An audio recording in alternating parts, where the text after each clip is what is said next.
Today we're talking about the Bell & Howell Autoload 670 XL Super 8 camera. Sweet. I bought this on eBay.com just to test it out. The fun part of Super 8 is that you just pop in your cartridge and you shoot your roll of film. Very easy. This particular camera has a set, fixed focus lens. There's no focusing whatsoever, which is awesome. Here is your CDS light meter, which is built in, that automatically sets the exposure of your camera.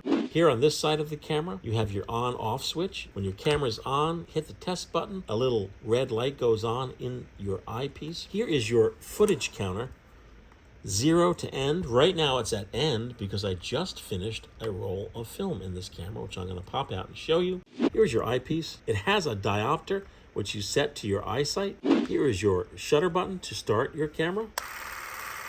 Please note, when I bought this camera, there is a hand grip that's missing, sadly. Here is your filter switch. This is very important because you need to know what to set this at or what not to set it at. So it's on light bulb now, which is no filter is engaged. There's no filter behind your lens engaged. However, if you flip this, if you flip it to sun, it puts an orange 85 filter behind your lens. I always shoot without a filter because modern film is negative film, and when you're getting your film developed and scanned, it could easily be corrected. But if you want to be aware of your filter, I'm going to show you a quick test so you could know what you're shooting, and I will explain that in 1 second. Here's your film compartment. Great thing about Super 8, invented in 1965 by the Eastman Kodak Company, is that it's easy. It's just a cartridge. You just pop it in and pop it out. Here is a roll of film I just shot. Important thing to know, when you're done shooting your roll of film, it will say exposed on your film. Before you send this off to your favorite photo finisher to get developed and scanned, hopefully you'll send it to the film photography project, just make sure you've completely exposed your roll of film. Here is what runs the camera. 4 AAA batteries. You only need this one set of batteries to run this particular Super 8 camera. If you collect Super 8 cameras or you have an older version or an older model, please note that some cameras take a second button cell just to run the light meter. This one does not, which is great. Here is your film gate. This particular camera senses 2 different ISOs of film, 40 ISO and 160 ISO. That's the way it was in 1974. At this time, we're going to talk about the filter.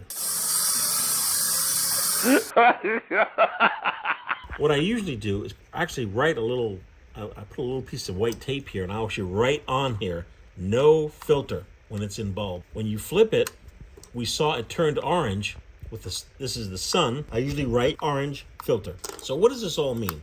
I usually leave no filter in because the film that we have these days, we have Kodak Ektachrome. It's a daylight film. Do not need a filter. We have Kodak 50D. D stands for daylight, no filter. 200T. T stands for tungsten, meaning it's indoor. So when you're inside, you don't need a filter, but when you go outside, you should flip it, orange filter, sun, tungsten. 500T, same. Why? Well, years ago when this camera was made, color film was tungsten film. It gets a little confusing. If you're sending your film to the film photography project for developing and scanning, you could do what I do, just leave your filter out. No filter, and don't worry about it. If you're sending your film elsewhere, and you're not getting color grading, this is a negative film stocks, then this is all getting too complicated. Just leave the filter out and don't worry about it. But if you're aware of daylight, tungsten, and you have that knowledge, then feel free, when using tungsten film, to put it in the 85 orange filter mode. What else do we need to know? I see a lot of film come through the film photography project, develop and scan. Everyone on the planet thinks we need high ISO film. Wrong. 500T is for low lighting situations indoors. So if you're shooting outside, don't use it. 200T, in my opinion, is the perfect film to use. Why? Because this camera was designed for 160 ISO, and this is 200 ISO. This is the perfect to use indoors, 200T. Great, that's what I shot in this camera. And if you go outside, it's also perfectly fine. 50D, 50 ISO film. Because this camera can sense 40 ISO, it'll work perfect with it. Outdoor shooting only, please. What is this? This is Kodak Ektachrome 100 ISO.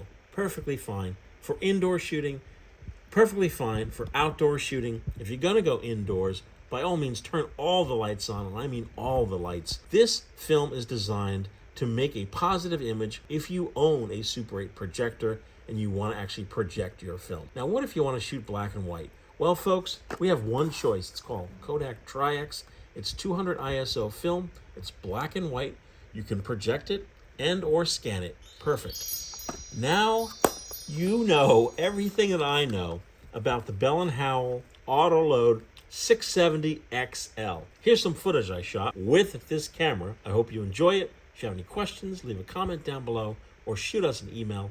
I'm Michael at filmphotographyproject.com. Over and off.